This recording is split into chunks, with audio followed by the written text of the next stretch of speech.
Hello everyone, it's Theme Park Avenue, I'm Eric. For a long time, Six Flags America in Woodmore, Maryland was one of 15 amusement parks in the Six Flags chain. Last year, that changed because of a merger between Six Flags and other amusement park company Cedar Fair. Now, the new mega corporation has 26 amusement parks and several water parks, all under the Six Flags name. The company's made some big changes. They closed several major rides last year, the most noteworthy being King Ka. It was the tallest roller coaster in the world, but got demolished earlier this year. Closing something like that is a pretty big deal, especially so soon after the merger.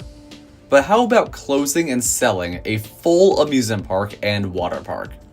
Well, on May 1st of this year, Six Flags announced that they would be closing Six Flags America and Hurricane Harbor this year. The final operating day is November 2nd, 2025, giving a whole new meaning to Day of the Dead. Six Flags America is not popular based on reception or attendance, but I enjoyed my time there in 2022. Also, this is the first time since I become an enthusiast that a major park is closing, and knowing that dozens of rides will likely never be seen again made me feel very inclined to revisit the park.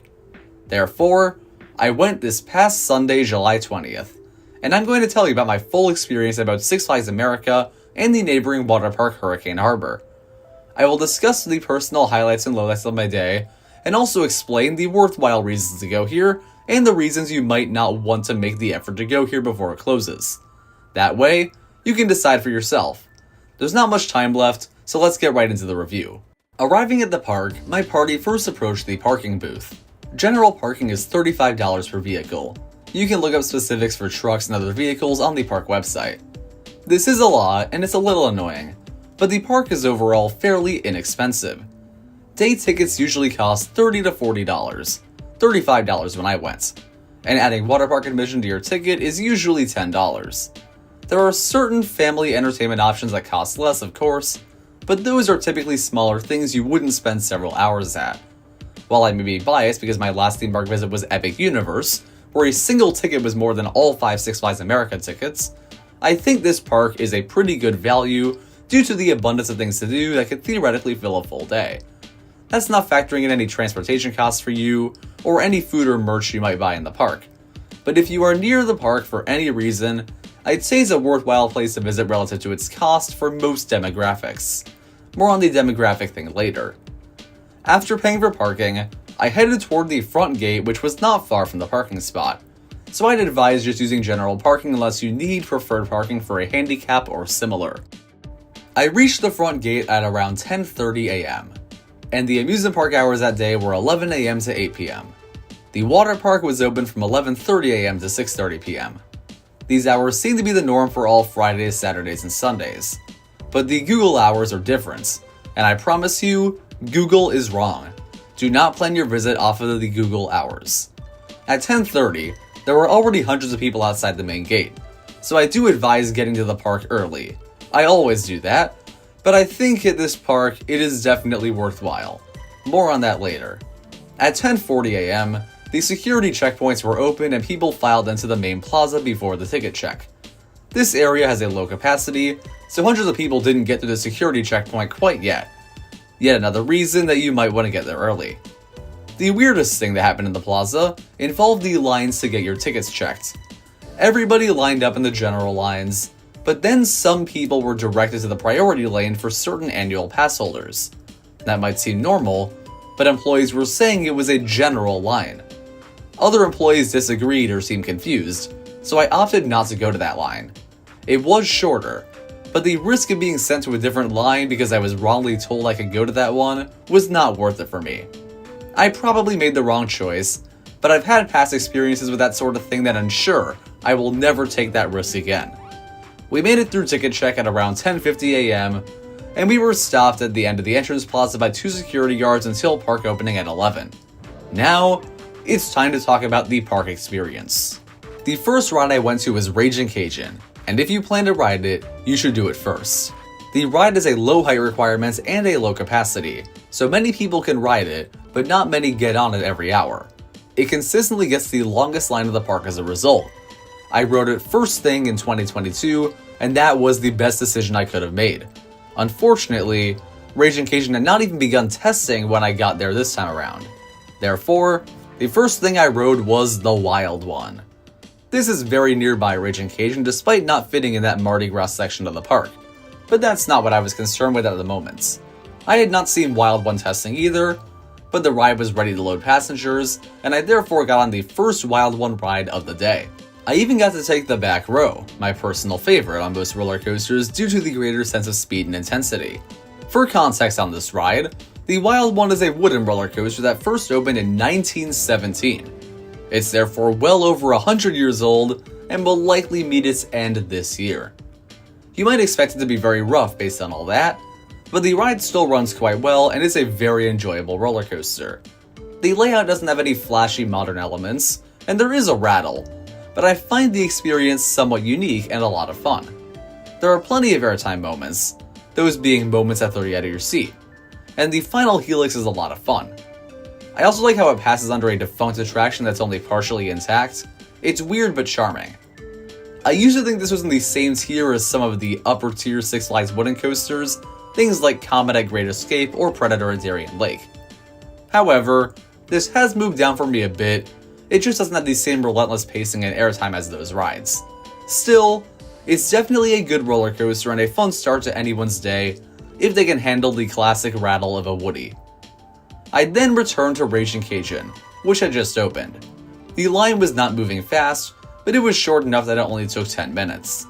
One of the ride operators made small talk with my party, and I appreciated that. It's always nice when employees give the extra effort to improve the guest experience during a wait in line. The ride itself is insane. It looks small. It's a simple spinning wild mouse coaster, but it throws you around like a rag doll. The first half is sharp hairpin turns, and the circular vehicle shape means you're slammed in all sorts of weird parts of it. In the second half, you spin around like a teacup, but you're on a roller coaster track. That means you're consistently being pushed into one side for a long period while still going back and forth, and then you start to turn the other way near the end. If multiple people are sitting in one of the two seat sections, they will slam into each other. You will likely bump nearly every part of your body below the shoulders while on this ride. And yet, it is the park's family coaster. It's the only roller coaster with a 42-inch height requirements, and the only other roller coaster with a height requirement below 48 inches is the kiddie coaster. Ragin Cajun is for a family audience, but I imagine a lot of younger thrill seekers would find it too much to handle. So I have a big takeaway from this park's roller coaster lineup. If you have younger children who are too old for kiddie rides, but not quite into big roller coasters, you should not go here. This park just doesn't have enough offerings for that demographic. Whether you're a younger kid, or just someone who's not interested in big roller coasters, this park might have the worst offering for you in the country. Another contender is Michigan's Adventure, a legacy Cedar Fair park, but even that one is a family-friendly wooden coaster and a more accessible wild mouse. Six Flags America's ride lineup is for the thrill seeker first and foremost by a long shot. That continues with the next ride I did, Voodoo Drop. This intimate drop tower is small in size compared to the one at King's Dominion not too far away, but it packs a punch, and it's one of the better thrill rides to introduce people to the concept. The drop does not feel too sudden, and it won't terrify anyone for that reason. The drop gives a great sense of weightlessness all the way down, so it's fun without being too scary, and I greatly enjoyed it for sure.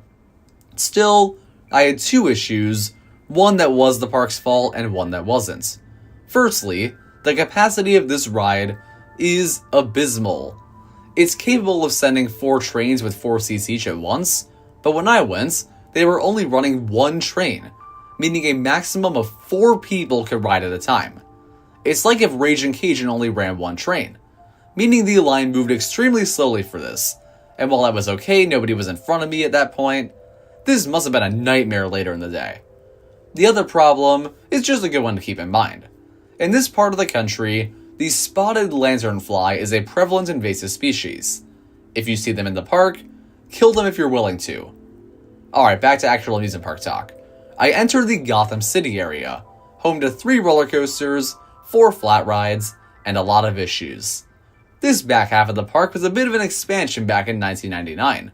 The 7 rides were just kinda dumped back here, but they are overall very good. The first I rode was Harley Quinn Spin Sanity. This is a Zamperla giant discovery, a sort of pendulum ride with high-speed swings and great moments of weightlessness.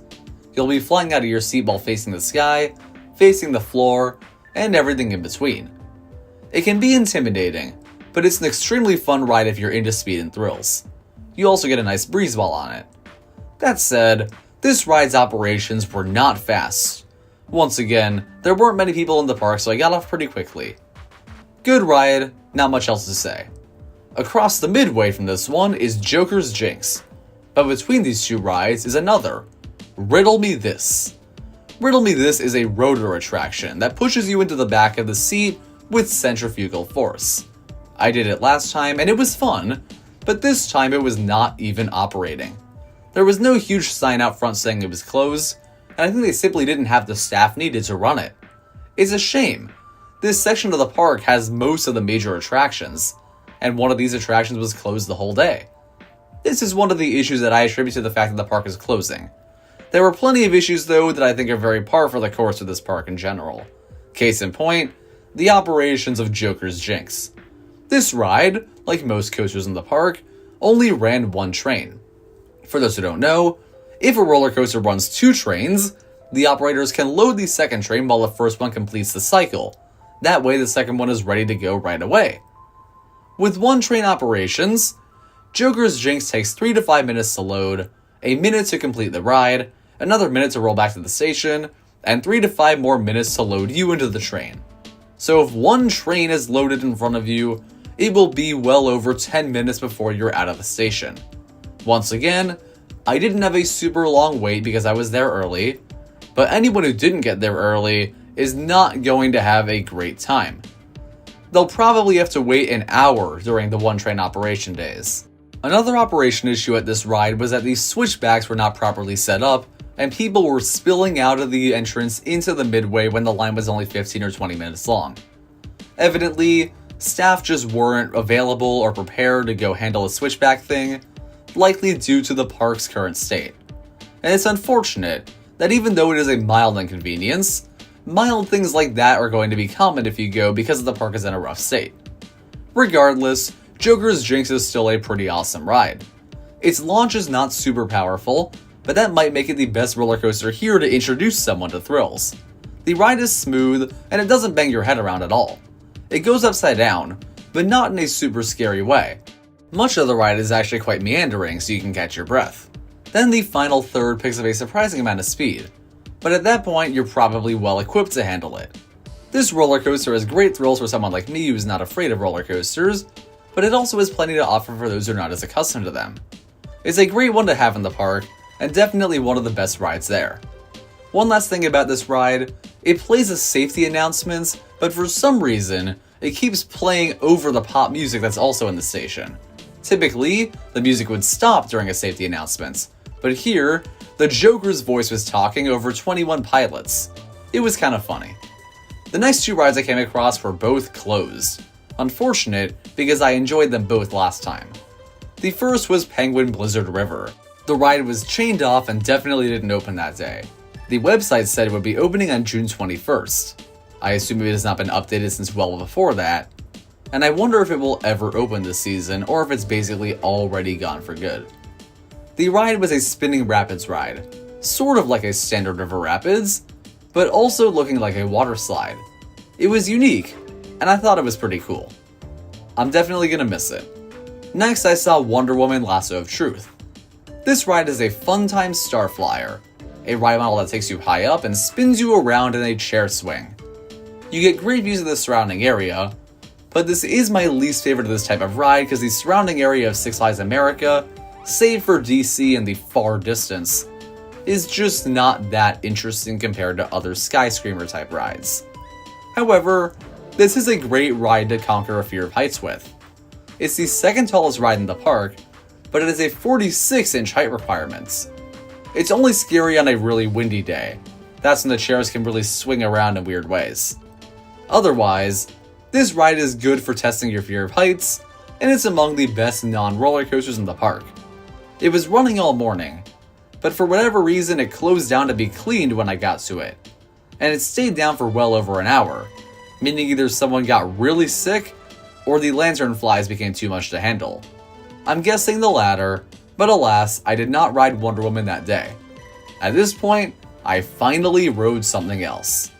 Superman Ride of Steel is the attraction in question. This is the park's biggest ride, and of the ones that I did that day, without a doubt the best. That said, the experience did not start out great. The line was short, but I became concerned when I saw that it was also running one train. I was concerned with this more than Joker's Jinx, because a launched roller coaster with a compact layout is going to be a shorter ride cycle than a hypercoaster with a large lift hill. The lift hill moves pretty fast, but it's still an added 40 seconds to the ride time, and therefore, an added 40 seconds to the wait no matter what. That made the wait even longer with one-train operations. There are worse rides to give one-train ops to, but the Superman queues still move very slowly, and that would have bothered me if I had to stay in any longer than I did. There was a weird issue in the station, and that is that the acoustics were awful. The way the sound bounced around gave me a headache and made everything sound like it was underwater until I was out of the station.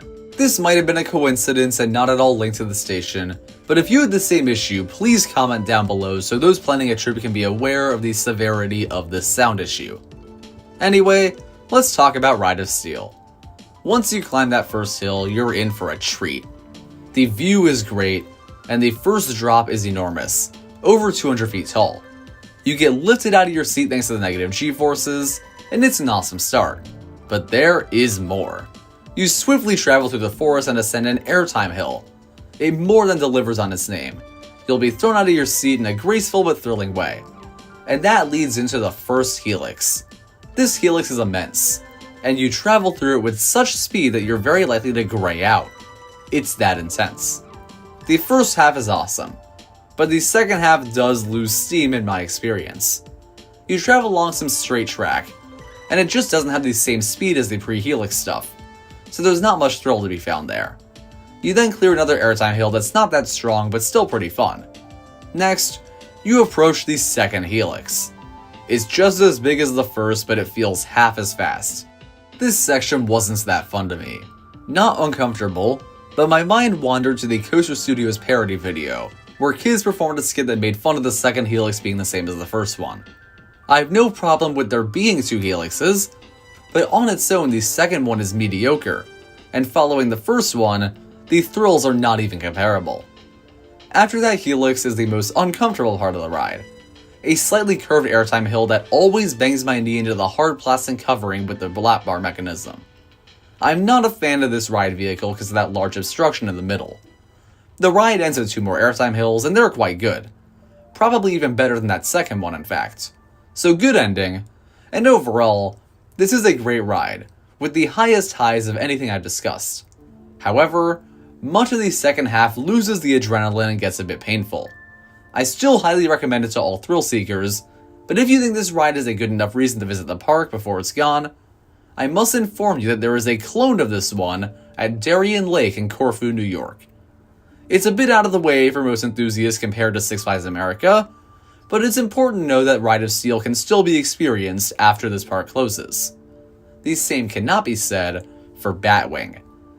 Batwing is in the very back of the park. It sits on an undeveloped area of the park that might be the biggest eyesore you'll see in any Six Flags. But in 2022, it was worth the eyesore.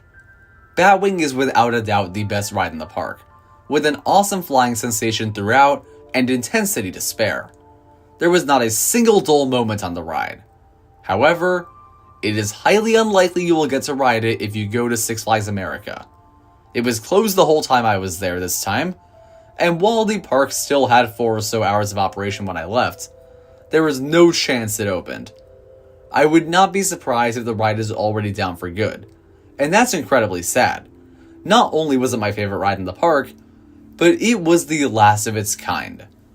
The Vekoma Flying Dutchman model had 3 installments, one called Firehawk, which closed at Kings Island in 2018, Nighthawk at Carowinds, which closed at the end of last year, and Batwing. Batwing is all we have left of a somewhat dated and highly divisive but nonetheless very special ride model. The ride had mechanical issues when I first went to the park, and it was down for much of the day. I'm very grateful I got to ride it in 2022. And if you plan to go to Six Flags America, I hope you get the chance as well. But I wouldn't bet on it. If anyone has seen the ride running recently, please comment what day you saw that so we can once again help people plan their final visits to the park. So that's it for Gotham City. I began to head towards SteamTown, but on the way there are 2 more roller coasters to mention. The first is Firebird, the one major ride I intentionally skipped this time. It's a B&M floorless roller coaster that I rode last time and strongly disliked. I love B&M roller coasters, but this was their first layout, so it's just not as intense or well paced as their others. Additionally, this ride has gnarly headbanging. It is one of 2 roller coasters from the manufacturer I would consider bad, and I was not interested in giving it a redemption ride just because the other rides had my interest over that one. One fun thing I noticed though is that the fire effect near the end of the ride was working on this particular day, and that was cool. The next ride I went to was one I was actually interested in. This is Roar, an old wooden roller coaster manufactured by GCI, and when I say old, I mean 26 years old and therefore a quarter of the age of Wild One. Still, this is often considered rougher and much worse. I was eager to see for myself, but the ride was testing when I got to it. I believe it had not operated at all up until that point. So while the ride was beginning to test after 90 minutes of park operation, I headed to SteamTown. I was excited for SteamTown for 2 reasons. First, it has Professor Screamore's SkyWinder, the other roller coaster I didn't ride last time. Second, this land is technically new. It was previously called Coyote Creek, and I was excited to see how the new steampunk theming would change the area. As it turns out, it changed very little. The land looks almost identical to its 2022 form. The only major changes I noticed were some new signs, a few props, the added SteamWhirler flat ride, and the new paint job for SkyWinder. While other members of my party rode the bumper car ride Electro Derby, I went over to SkyWinder. I got in line and the ride broke down just a minute later. Luckily, I heard screaming coming from Roar, meaning that one was open. There seemed to be some delay for the train in front of me as it was loading. There was a guy walking along the track, a maintenance guy mind you, and I'm not really sure what was going on, but this ended up being the slowest moving line I experienced thanks to that. As for the ride itself, I think Roar is fine. It's a very fast moving ride and has moments of airtime, especially at the end. It's shaky, definitely more painful than Wild One, and the ride's manufacturer GCI has actually made some of the best wooden coasters I've ever been on. This ride has glimpses of that excellence, but there's not a single moment that comes close to the enjoyability of the company's best. I found it tolerable. Other members of my party thought it was very rough though, so everyone except me disliked it. I think if you ride Wild One and you can't handle that one, you should not ride Roar. I then headed back to SteamTown and I decided to ride SteamWhirler. This is a very mild flat ride made by Zero, and I think it was a very smart addition to the park. It looks stylish, and it actually fits the steampunk aesthetic. It's also not a very thrilling ride. With a 42-inch height requirement, it is one of the best for that middle ground demographic I mentioned earlier. I personally find it too gentle, and I'd argue it's more fun off-ride than on-ride, but it is the kind of ride that the park needed. The one issue I had, like many things at Six Flags America, is the capacity. The line is capable of building up like crazy for sure. There's a pretty low number of seats, but the seats are on the opposite ends of large arms, so typically, only half the ride is loaded at a time, and once one half is loaded, the other half slowly turns to the bottom and then it gets loaded. When I went, they were only running one half of the seats anyway, and I think on this day it made sense. The line was out the door at some point in the day, but I caught it with no wait. It's not one of my favorite rides in the park, but I'm glad it's there.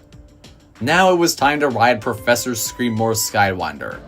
Just like Roar, I missed this one on my first visit. Unlike Roar, that was intentional. You see, this ride was previously known as Mind Eraser, one of the most infamously painful roller coasters of a very infamously painful ride model known as the Vekoma SLC. My 2 least favorite coasters ever are both SLCs, so I just wanted to ride anything else when I first went. This time, I knew it was my last chance, so I was going to ride SkyWinder. It's the first time I've ever gone to a park specifically with the goal of riding the SLC, but my hopes were actually quite high. This ride got new restraints along with the paint job, and they're not as bulky, meaning you don't get any headbanging. I rode a different SLC with these restraints at Six Flags New England, and I liked that one. I thought maybe this would be good too. It was not. This is not the worst SLC, it's not the worst roller coaster, but it has every problem with the SLC model besides the headbanging. The track profiling is extremely rough, meaning every part of your body besides your head gets bumped around constantly. It's painful even without the bulky restraints. Additionally, the ride is somehow boring. I've been on SLCs with bulky restraints that I enjoyed more than this one, including Kong at Six Flags Discovery Kingdom. That one's still very intense. The back-to-back rolls at the end of the ride are decently enjoyable. Here, the ride feels slow and forceless, but still very bothersome. It's without a doubt my least favorite ride in the park, even next to Firebird. That stinks. And even worse than that, is that it's probably the most likely major roller coaster in the park to be saved by getting relocated to another one. Now there are two rides left I wanted to experience. First, QuantumCanyon Rapids, but it was definitely out of commission. The rapids were dried up, and the sign on the station building read the ride's former name, Renegade Rapids. I was kind of bummed to not get on this one because it actually looked very interesting. It has dinosaur animatronics all over the place. I don't recall seeing these in 2022, so I'm guessing they're part of a new time travel theme. But the weirdest part is that one of the dinosaur animatronics was moving. I saw it when I was on Roar. I'm not sure why since the ride was closed, but it gives me hope that it is not quite closed for good. I missed my chance, but maybe you'll get lucky. I headed for the next ride on my list, but then I saw that a show was going on. The show in question was Steam Heist, an outdoor stunt show at the edge of SteamTown. I heard characters talking through the microphones, and I opted to go to the bleachers and watch the rest of it.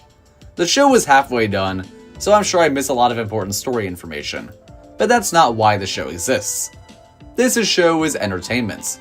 The story is made to frame the stunts and humor, and overall I found the show very enjoyable for both genuine and ironic reasons. The actors did a very solid job in the stunt choreography.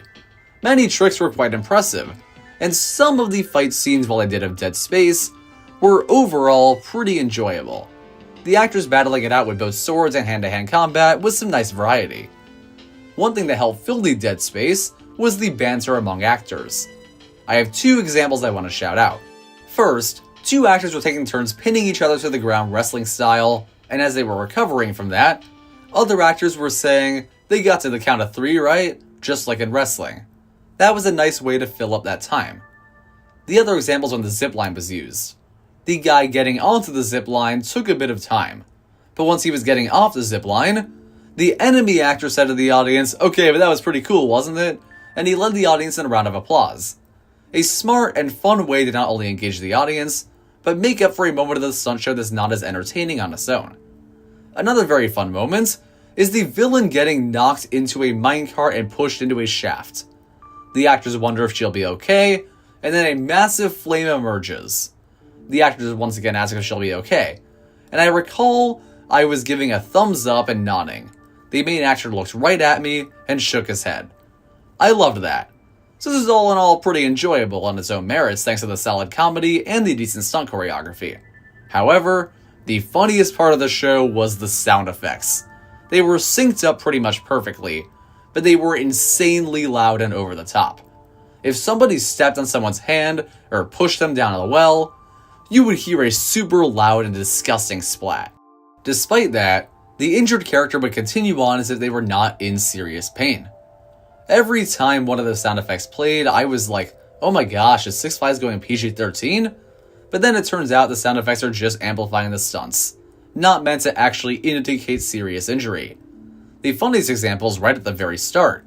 You hear a loud slash from a sword go across the chest of another character. I thought he was down for the count. But nope, even though his sword was sliced all the way across his chest, he was fine, or he has some great regeneration ability. Overall, this show is very fun, even if it's hard to tell if the characters were ever in mortal danger. It's just silly fun and a good show. And with that, I went to my final ride in the dry park of Six Flags America, Capital Railways. I rode this last time, but for the life of me I couldn't remember a single thing about it. When I went on this time, I realized why. I always love a theme park railroad. They're charming, and they typically offer great views of the park. This particular one is very little to see. Most of it is in the overgrown backstage area of the park, and you'll see a variety of unused props. When you do get views of major rides in the park, they're not any better than those you can get from the main pathway. The one unique view though was of Whistle Stop Park, a former kids area with nearly all of its rides dismantled and scattered around. It was a grim reminder that the park is on its way out.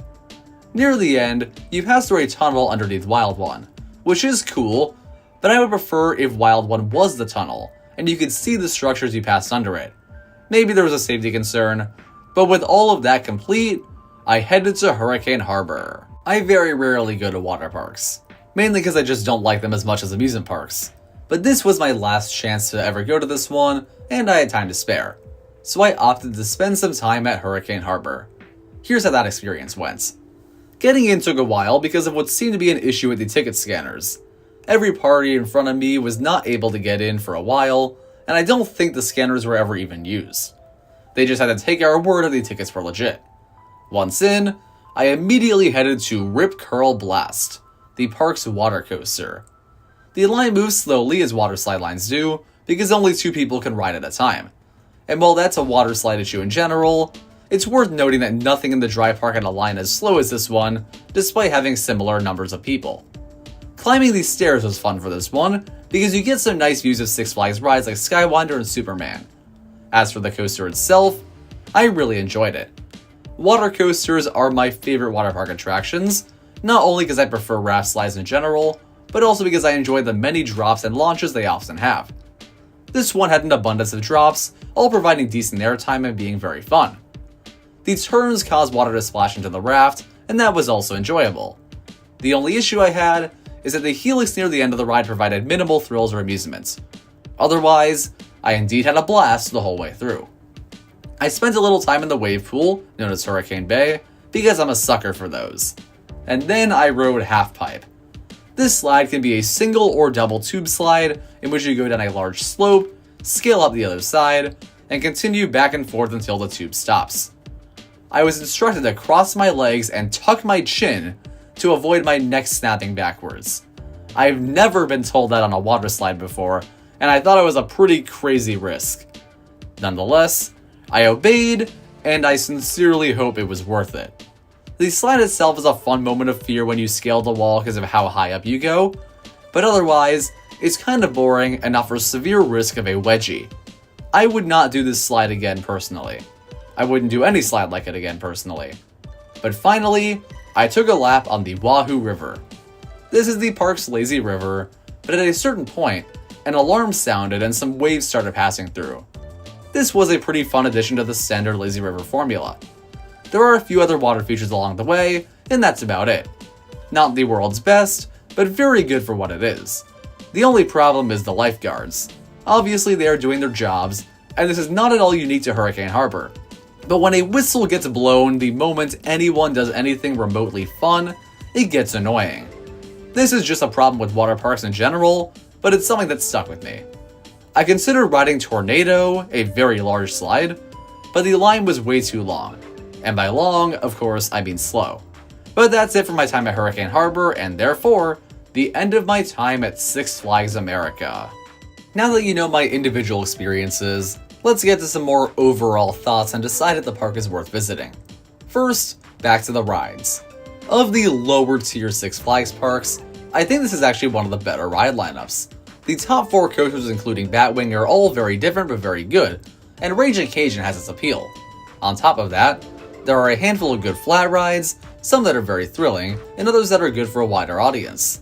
Then you have multiple water rides, including Shipwreck Falls, which I did not get on, and gentle rides like Capital Railways. There is something for everyone, but thrill seekers and young kids will definitely have the most to do, even with the loss of Whistle Stop Park. A lot of the thrill rides are pretty rough, but there's not so many of them that it should be a hard thing for a thrill seeker to handle.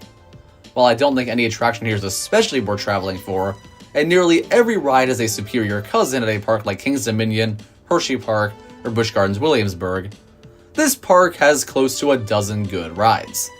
It's not the first park you should travel out of your way to, but you will likely enjoy the offerings if you go here.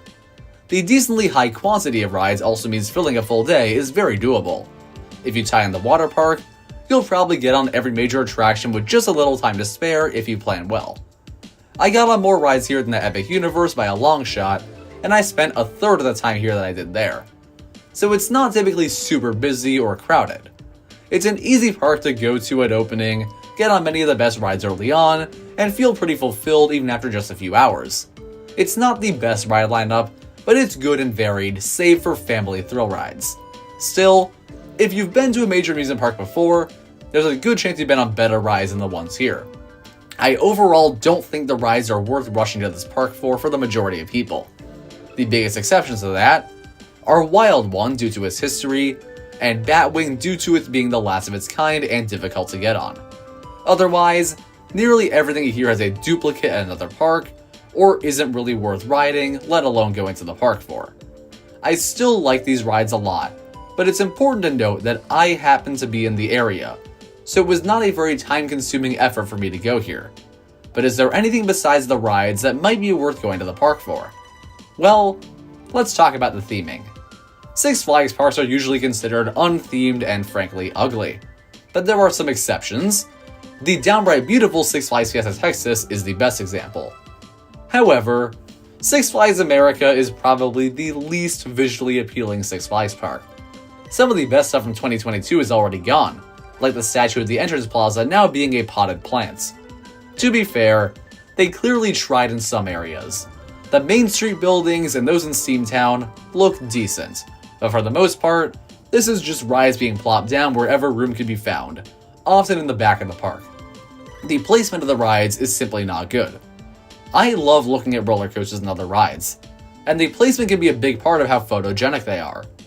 Even other Six Flags parks with minimal theming around their major rides have some pretty cool presentations for them. For the most part, Six Flags America does not. The main exception is Superman Ride of Steel. You see the towering first hill when you walk under Wild One and enter Gotham City. It's in the back, far taller than all the other rides, and it reminds me of the way Tower of Terror is placed at Hollywood Studios. This is cool, but otherwise a lot of the rides are just all over the place and either can't be seen from the main path or are in really ugly plots of land. It's unfortunate, because these are the kind of aesthetics that appeal to me, and this could have elevated the park, but instead makes it even less worthwhile. If you're local to the general area, but especially to Busch Gardens Williamsburg, this park is definitely not worth going to as a theme park. The rides are the draw here. So this review turned pretty negative in the end. But does that mean I recommend you don't take the opportunity to visit this park before it's gone for good? Well, there are a lot of issues with the guest experience. The rides are janky, the pathways are unappealing, and the operations are well below average. However, that's good enough for me. I go to amusement parks to just ride the rides and have fun. And if it doesn't get 3 times as crowded at this park, I will enjoy any day that I go there. I like the rides, and I had fun the entire time I was at the park, even if it wasn't super long. This works for me, and I was satisfied. But I would guess that most other people, especially those not in the young adult coaster enthusiast demographic, would be more bothered by the issues that I experienced than I was. This park is one to visit if you want to experience as many rides as you can while you still can. Many people do want to ride every roller coaster out there to some degree, and when there's coasters that are about to be gone, those become a priority.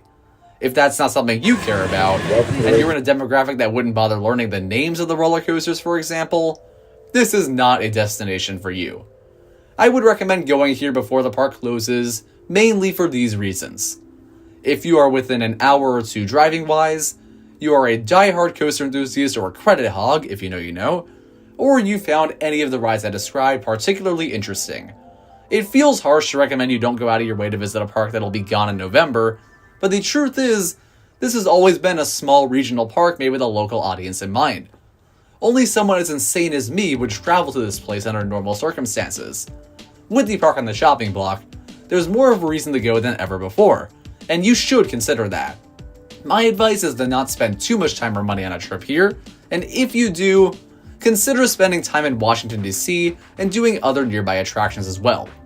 Don't fly across the country with the sole goal of visiting this park. I'm grateful I had the chance to go back one more time, and I will miss the park and its rides, especially Batwing. I think it's an underrated park, but I consider it underrated for a reason. It's not beloved by theme park aficionados. Granted, I like it a lot for what it is. I never thought I was going to go back after 2022, but this final visit was a very good time. Fun fact, I ended the day by getting my hand stamped, symbolizing that if the park ever does see the light of day after November 2nd, I'll be ready to return. Thank you for watching. I hope you enjoyed this full review. Please ask any questions you have and tell me about your trip if you went. Subscribe for more theme park videos. Rest in peace Six Flags America, preemptively. I'll see you next time.